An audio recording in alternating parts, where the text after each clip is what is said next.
चलिए guys, general science के कुछ क्वेश्चन देखते हैं कॉम्पिटिटिव एग्जाम के, और आपको पता चलेगा कि आप कितने पानी में हो। पहला क्वेश्चन है, विच acid found in human stomach. Human के स्टमक में कौन सा एसिड जो है वो पाया जाता है?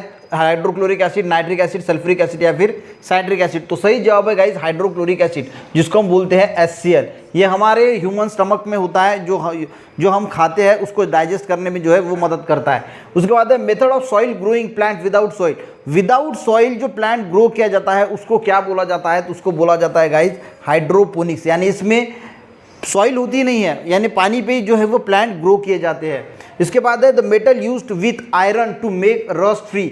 उसको रस्ट फ्री, अब रस्ट फ्री यानी जो स्टेनलेस स्टील होता है ये रस्ट फ्री होता है, तो वो आयरन से बनाया जाता है। तो आयरन में क्या मिलाया जाता है? तो आयरन में मिलाया जाता है क्रोमियम, और उससे बनता है रस्ट फ्री जो है वो मेटल, जिसको हम स्टेनलेस स्टील बोलते हैं। How many chambers are there in human heart. Human heart में कितने चेम्बर्स होते हैं? तो इसका सही जवाब क्या है दे सकते हैं, कमेंट में जरूर लिखना। तो इसका आंसर है 4। हमारे हार्ट में 4 चेम्बर होते हैं, left atrium, right atrium, left ventricle और राइट वेंट्रिकल। ठीक है। उसके बाद first heart transplantation was done by Christian Barnard in the year. किस साल में क्रिस्टियन बर्नार्ड ने, एक साउथ अफ्रीकन डॉक्टर थे, इन्होंने हार्ट का जो ट्रांसप्लांटेशन किया था वो कौन से साल में किया था? तो वो किया था 3 दिसंबर 1967 में।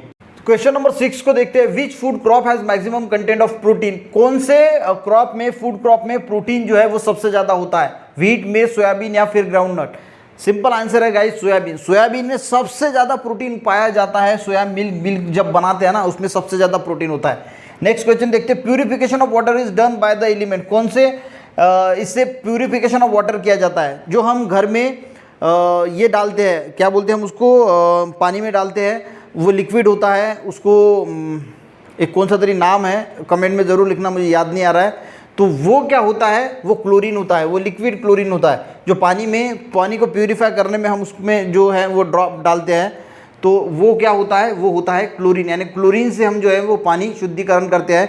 या फिर एक ब्लीचिंग पाउडर होता है जो हम पाउडर फॉर्म में आता है, वो भी हम यूज़ करते हैं, पर वो भी क्या होता है? वो भी क्लोरीन होता है। पानी में डालते हैं उसको जीवन ड्रॉप बोला जाता है। ठीक है, जीवन ड्रॉप जो यूज़ करते हैं वो क्लोरीन ही होता है, लिक्विड क्लोरीन। ठीक है।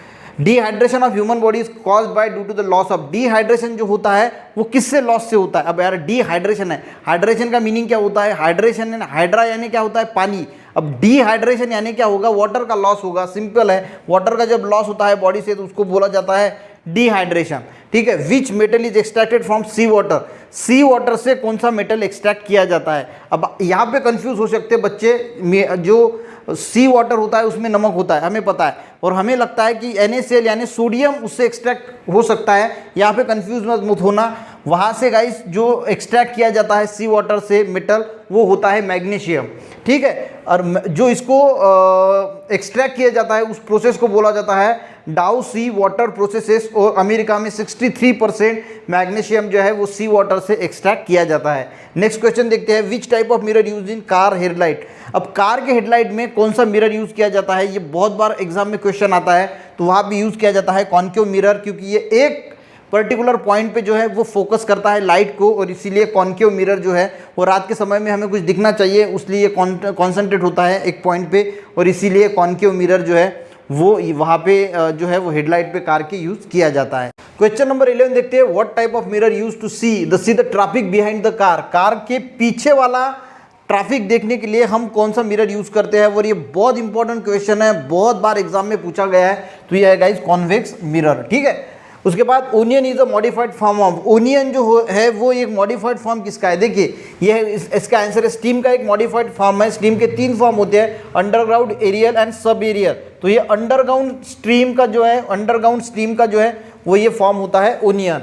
इसके बाद dioptre is the unit of power of. Dioptre is the unit, किसका यूनिट होता है? तो यूनिट होता है लेंस का। उसके बाद देखते हैं which part of plant is important from the life cycle of plant. Life cycle जो है वो चलाने के लिए प्लांट का कौन सा पार्ट इंपॉर्टेंट होता है? तो वो होता है फ्लावर। उसके बाद है guys which vitamin is considered to be the hormone. कौन सा विटामिन हार्मोन जैसे कंसीडर किया जाता है? कौन सा विटामिन कंसीडर किया जाता है? विटामिन A, D, C या फिर B। तो सही आंसर है विटामिन D।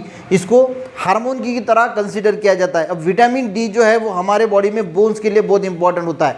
पर ये गाइस विटामिन डी जो बॉडी में बनता है तो कैसे बनता है, देखिए जब भी गाइस सनलाइट में हम बोलते हैं कि सनलाइट में खड़े रहने से विटामिन डी बढ़ता है, तो हमारे बॉडी में एर्गोस्टेरॉल नाम का सब्सटेंस होता है जो सनलाइट के कांटेक्ट में आते ही उसका कन्वर्शन विटामिन डी में कन्वर्ट हो जाता है। इसीलिए बोलते हैं कि सवेरे सवेरे की जो कोड़ी ऊन बोलते हैं उसको कोड़ी ऊन, तो कोड़ी ऊन जो होती है वो अगर लेते हैं तो उसकी वजह से क्या होता है, हमारे बॉडी में जो एर्गोस्टेरॉल नाम का सब्सटेंस है ये विटामिन डी में कन्वर्ट हो जाता है।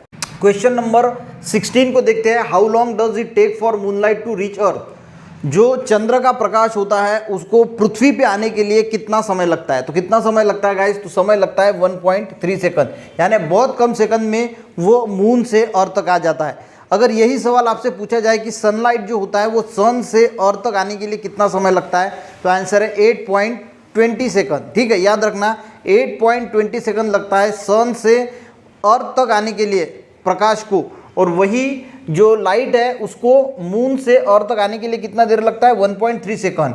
The element found on the surface of moon. Moon के सरफेस में कौन सा एलिमेंट मिलता है, टीन, टिटेनियम, टाइटेनियम या टंगस्टन, तो मिलता है गाइस टिटेनियम। ठीक है, उसके बाद which disease is caused by a bite of mad dog. हम बोलते हैं ना पागल कुत्ते ने काट लिया, क्या, तो पागल कुत्ते ने अगर काट लिया तो कौन सा डिसीज होता है, तो देखिए एक्रोफोबिया, एस्ट्राफोबिया, हाइड्राफोबिया, जूफोबिया। जो फोबिया होता है इसका मीनिंग होता है डर। फोबिया का मीनिंग क्या होता है, डर। और जब पागल कुत्ता काट लेता है तो हाइड्रोफोबिया होता है। हाइड्रो यानी होता है वाटर, फोबिया यानी डर, यानी फियर ऑफ वाटर, उसको वाटर का डर लगता है। इसके बाद the colour of urine is yellow due to the presence of. जो यूरिन का कलर येलो आता है वो किसकी वजह से आता है, तो वो आता है गाइस यूरोक्रोम की वजह से, क्योंकि ये येलो कलर का पिगमेंट होता है। उसके बाद in plant body by which water and mineral are transported. Water and minerals जो ट्रांसपोर्ट होते हैं प्लांट में वो किसकी वजह से होते हैं, जाइलम, फ्लोएम एंड नॉन।